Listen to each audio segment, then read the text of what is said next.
Sampai jumpa lagi rekan-rekan semua. Kali ini kita sampai pada episode 132. Namun sebelumnya admin berharap semoga rekan-rekan semua senantiasa sehat dan dilimpahkan rezekinya. Salam persahabatan juga untuk para rekan semua dimanapun Anda berada. Dan bagi para sahabat yang belum subscribe, silahkan subscribe dulu ya. Yuk dukung channel ini supaya bisa berkembang. Pada kesempatan ini admin memohon maaf kepada rekan-rekan jika terjadi banyak kekurangan pada cerita ini. Pada episode yang lalu diceritakan, sore itu Franz terlihat bingung dan galau ketika Andi meminta kepada Franz untuk menebus sebesar 100 juta pada kelima motor milik kelompoknya itu. Namun memang harga sebesar itu masih lebih baik daripada mereka harus kehilangan motor-motor mereka.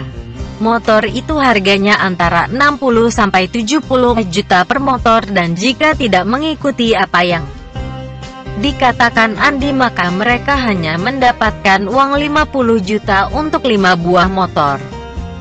Dan tak berapa lama kemudian Franz terlihat menelepon teman-temannya untuk membicarakan masalah tersebut. Rupanya ini adalah upaya Andi untuk membalas kekesalannya kepada Franz. Dan rupanya apa yang dilakukan Andi ini berhasil membuat Franz dan rekan-rekannya kebingungan. Kali ini jam telah menunjukkan pukul 7 malam dan Andi telah berada di ruang depan dengan beberapa orang temannya. Sementara itu di tempat lain kini Franz sedang pusing karena kini teman-temannya lepas tangan dan mereka menganggap semua itu adalah kesalahan Franz.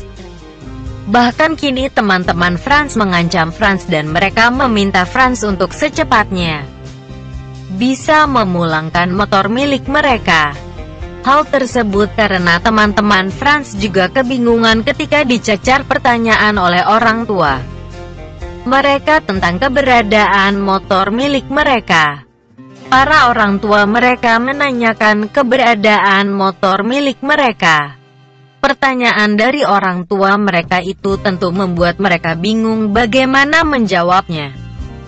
Sedangkan untuk mengumpulkan uang sebanyak 50 juta dari mereka juga rasanya tidak mungkin. Hal tersebut karena mereka juga tidak ada yang bekerja.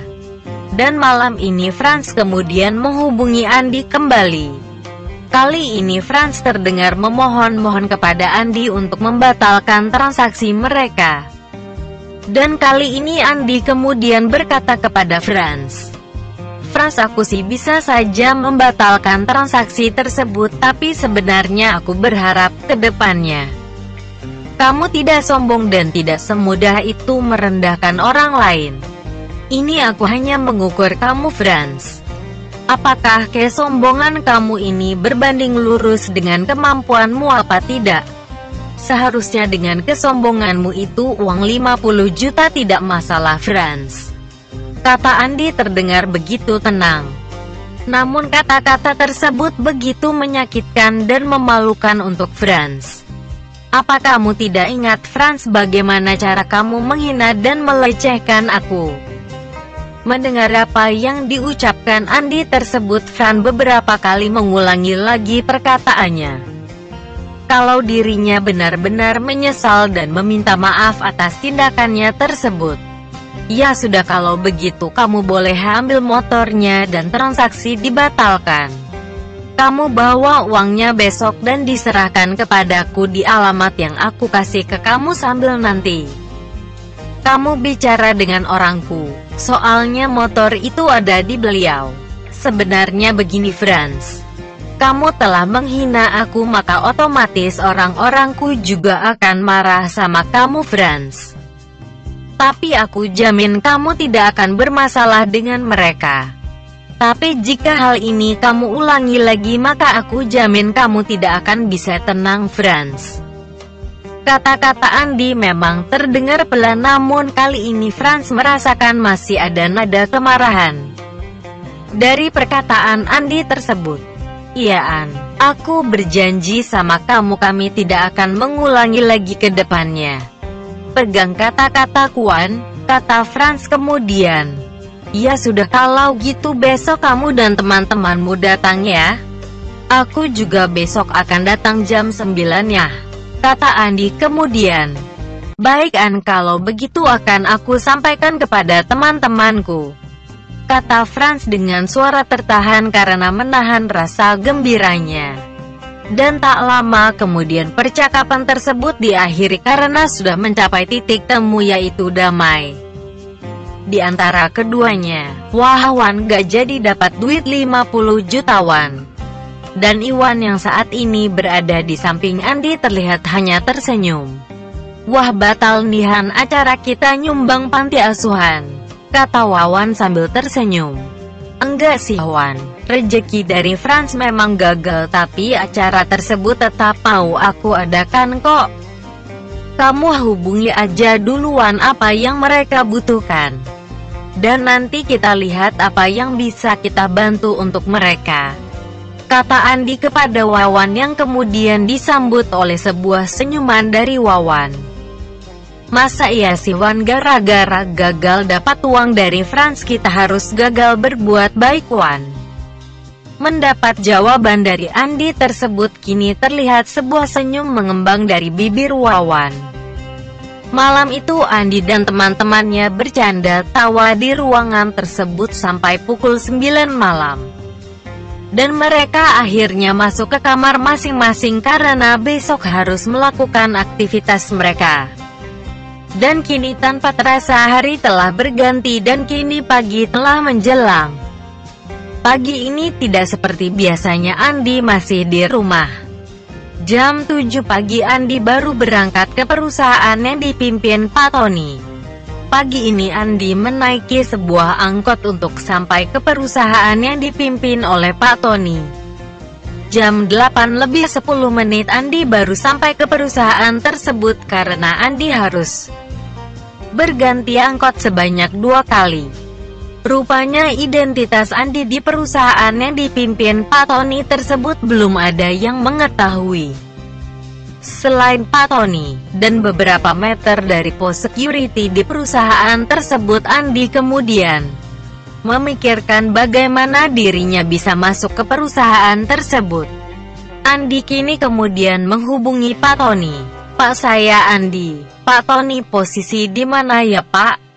Saya sudah di dekat pintu security nih Pak. Bagaimana nih Pak saya masuknya?" kata Andi kepada Pak Tony. Mendapat pertanyaan dari Andi tersebut, Pak Tony kemudian berkata, "Saya jam 9 sampai sana Tuan Muda. Nanti jika Tuan Muda kesulitan masuk saat di pos security, silahkan Tuan Muda menghubungi saya. Biar semua lebih mudah," kata Pak Tony kepada Andi.